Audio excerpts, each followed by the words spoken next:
मैं बार बार पूछती थी कि मेरा टैब कहाँ है, लेकिन जहीर वो मुझे नहीं देता था। ये जहीर के साथ शब्बीर भी था जब बच्ची को लेकर गए ये लोग, और उसके अलावा बच्ची कहती 3 से 4 लोग और मौजूद थे। नूर मुनीर के बारे में भी बच्ची बहुत कुछ जानती है।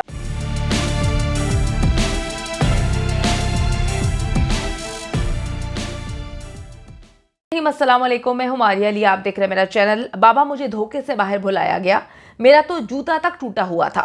मुझे नहीं पता था कि मुझे क्यों बाहर बुलाया जा रहा है, लेकिन जहीर ने मुझे बहुत सारी इंस्ट्रक्शंस की थी। जहीर खुद मुझे कराची लेने के लिए आया था। हमारी कार में 4 लोग सवार थे। अपना टैब तुमने हर हाल में जरूर लेकर आना है। ज़ारा काज़मी ने जहीर के झूठे चेहरे से जो है वो पर्दा उठा दिया, उसको बेनकाब कर दिया है। लाहौर पहुंचते ही हमारी लड़ाई हुई, जिसके बाद मुझे हवेली लखा लेकर जाया गया और मेरा टैब भी मुझसे ले लिया गया। मैं बार बार पूछती थी कि मेरा टैब कहाँ है, लेकिन जहीर वो मुझे नहीं देता था। गंदा घर था, गलीज किस्म के लोग थे, गंदी गंदी बातें किया करते थे और झूठ बोलना इन लोगों की फितरत था। बच्ची ने जी सिसक सिसक कर सच बता दिया, इनकी हकीकतें खोल दी। अगवा और ज्यादती की कहानी ज़ारा काज़मी की ज़ुबानी आप सबको पता है कि बच्ची को बरगलाया गया, उसको अगवा किया गया। बच्ची ने ये बात बता दी है कि मुझे किस तरह से धोखा देकर बुलाया गया और मुझसे मेरा जो है टैब लिया गया, मेरा टैब मुझसे छीन लिया गया। मुझे इतने दिन तक मेरे टैब का नहीं पता चला कि मेरा टैब कहाँ है। ज़ारा काज़मी को 3 महीने जी सिर्फ यही बात घोल घोल कर इन्होंने सिखाई और पिलाई कि जी तुमने यही कहना है कि तुम खुद कराची से लाहौर आई हो। एक टैक्सी वाले का जिक्र करना है, रिक्शे वाले का जिक्र करना है, पंजाब यूनिवर्सिटी का जिक्र करना है, वहाँ पर 2 से 3 लड़कियों का जिक्र करना, और ये कहानी सुनानी है कि जहीर को कुछ भी नहीं पता कि तुम कराची से लाहौर किस तरह से आई हो।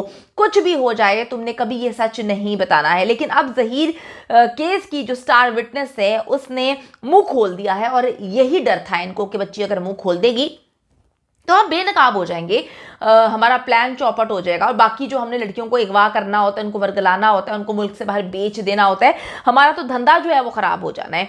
लेकिन अब आपको बताती चलूँ कि इनका प्लान बेहद सिंपल था।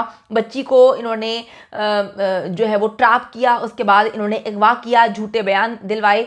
इन्होंने ये सब कुछ ही करना था, कभी वालिदैन से मिलने ना दो, ये इनके प्लान का हिस्सा था, और हमेशा के लिए फिर बच्ची को गायब कर दिया जाए। लेकिन मेहदी काज़मी चट्टान की तरह इस केस में खड़ा रहा, और पाकिस्तान की जो अवाम है, यकीन करें कि मैं इतनी खुश होती हूँ कि पाकिस्तान की अवाम जो है वो इतना दिल रखती है, इतना दर्द रखती है कि वो एक बाप के दर्द को समझते हुए उसके साथ पिछले 8 से 9 महीने की तरह, चट्टान की तरह अगर मैं कहूँ तो गलत नहीं होगा, खड़े हैं। ज़ारा काज़मी की वालिदैन से मुलाकात हुई तो उसने सच्चाई से पर्दा उठाया कि एग्जैक्टली क्या मामला था। ये जो बैठ कर बोला करते थे कि जी बच्ची जो है भाग कर आई है, ये कितना गलत लफ्ज़ है। एक कराची से बच्ची जो है वो किस तरह से भाग कर लाहौर आ सकती है, किस तरीके से आ सकती है। तो ये लोग बच्ची को वहां पर लेने गए थे, जिसका जो है सबूत भी पुलिस को दिया गया। ये काम पुलिस ने खुद करने थे, लेकिन अपनी मदद आप के तहत जो है ये काम किए गए, और इनका जो है कॉल डेटा निकलवाया गया, और पता चलता है ये सारे के सारे जो है अगवा के वक्त कराची में मौजूद थे।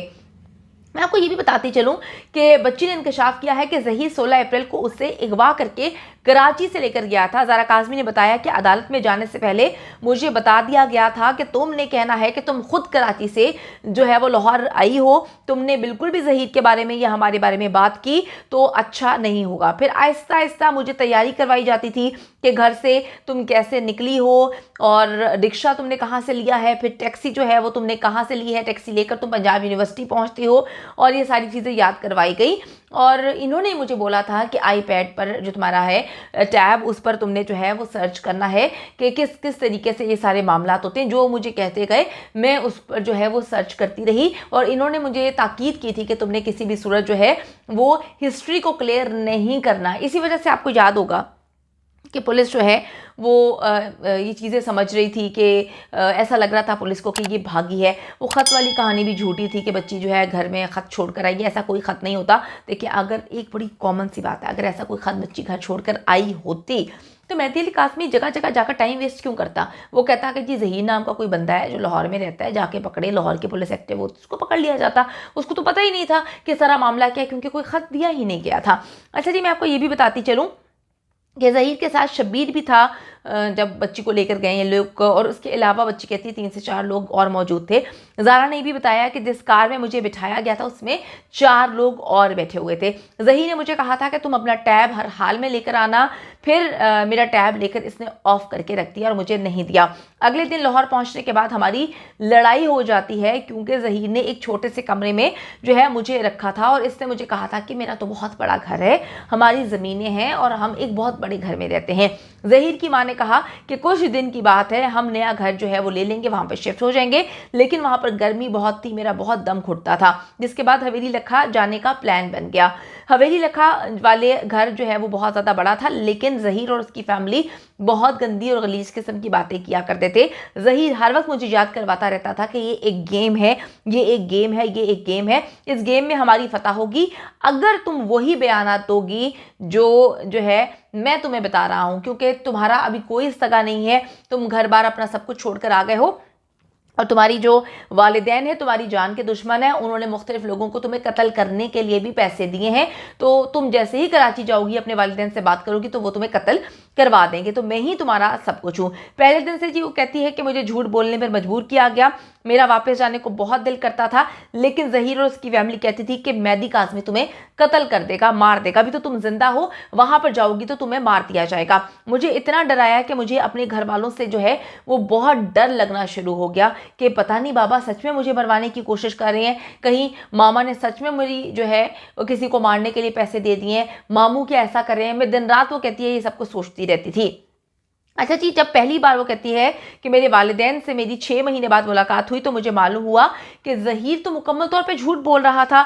ये मक्कार और फरेबी किस्म के लोग हैं, क्योंकि उनकी माँ ने मुझे बहुत डांटना शुरू कर दिया, बहुत डांटते थे, डराते थे, धमकाते थे, खाना नहीं देते थे, और मैं सोच सोच के मज़ीद मेरा दिमाग फटना शुरू हो जाता था। जब मैं अपने वालिदैन से मिली तो मुझे पता चला कि सारी बातें झूठी थी, सब झूठी कहानियाँ मुझे सिखाई गई हैं। उसने मुझे एक गलीज़ ज़िंदगी दी और मुझे मेरे वालिदैन और बहनों से, फैमिली से अलग कर दिया। अब मैं अपनी ज़िंदगी के जो 3 तारीख महीने हैं, 3 आपको पता है महीने वो वहाँ पर रही, 3 बुरे तरीन महीने उस बेचारी की ज़िंदगी के, वो कहती है कि मैं उनको भुलाना चाहती हूँ, मैं उससे निकलना चाहती हूँ, अपने घर वापस जाकर मैं नई ज़िंदगी गुजारना चाहती हूँ और मैं इन सारी यादों से निकलना चाहती हूँ। लेकिन मैं ये ज़रूर चाहती हूँ कि जिस तरह से इन्होंने मेरी ज़िंदगी बर्बाद करने की कोशिश की है, ये किसी और बच्ची के साथ ऐसा ना कर सकें। नूर मुनीर के बारे में भी बच्ची बहुत कुछ जानती है और अभी मैं यहाँ पर डिस्क्लोज़ नहीं कर सकती। डेफिनेटली जब बच्ची घर चली जाएगी तो वो अपने वालिदैन के साथ बैठ के जो प्रेस कॉन्फ्रेंस करेगी उसमें बताएगी कि नूर मुनीर का एग्जैक्टली क्या रोल है, और अभी तक यूनिवर्सिटी से वो छुट्टियों पर है, लेकिन उसको निकाला क्यों नहीं गया, उसको सस्पेंड क्यों नहीं किया गया, क्या ऐसे मामला हैं, कौन से राज हैं उनके पास जो सब लोग उनसे बेहद डर रहे हैं, चाहे वो पुलिस हो, चाहे वो यूनिवर्सिटी हो, चाहे वो नेक्सस हो, हर बंदा उससे बहुत ज़्यादा डर रहा है। तो बच्ची ने सारी की सारी कहानी बता दी है कि किस तरह से उसको मारा पीटा जाता था, तशद्दुद का निशाना बनाया जाता था। आपको मैं थोड़ा सा याद दिलाती चलूँ कि ज़ारा काज़मी की बहनों की तस्वीरें और वीडियोस उस टैब में मौजूद थी जो ज़हीर ने मंगवाई थी। ज़हीर मक्कार ने क्या किया कि बच्ची से वो टैब मंगवाने के बाद उसको अपने पास रख लिया और उसके बाद वहाँ का सारा डेटा अपने मोबाइल में ट्रांसफ़र किया, और उसके बाद मेहदी अली काज़मी को उन तस्वीरों के हवाले से, उसकी बेटियों की, बाकी बेटियों की तस्वीरों के हवाले से ब्लैकमेल करना शुरू कर दिया। तो ये है इन मक्कारों की प्लानिंग, लेकिन इंशाल्लाह ताला हक और सच की जीत होगी और इनको कैफरे किरदार तक ज़रूर पहुँचाया जाएगा।